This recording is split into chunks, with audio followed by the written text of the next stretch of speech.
Welcome back to our final broadcast, ladies and gentlemen.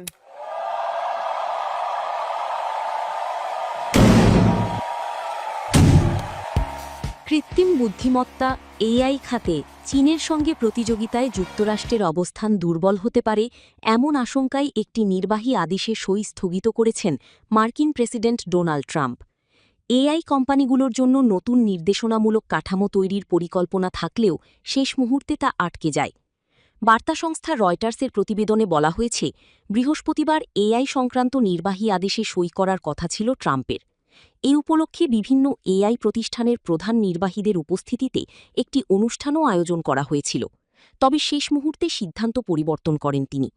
সাংবাদিকদের Trump বলেন, আদেশটির কিছু বিষয় তার পছন্দ হয়নি।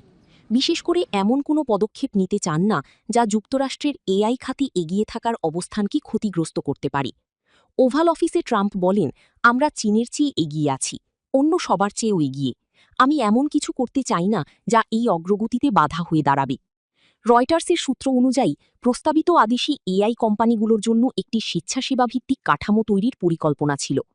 এর আওতায় উন্নত এআই মডেল জনসাধারণের জন্য উন্মুক্ত করার আগে প্রতিষ্ঠানগুলোকে মার্কিন সরকারের সঙ্গে সমন্বয় করতে হতো। এছাড়া যুক্তরাষ্ট্র সরকারের সাইবার নিরাপত্তা জোরদারে উন্নত এআই প্রযুক্তি ব্যবহারের নির্দেশনাও থাকতে পারত।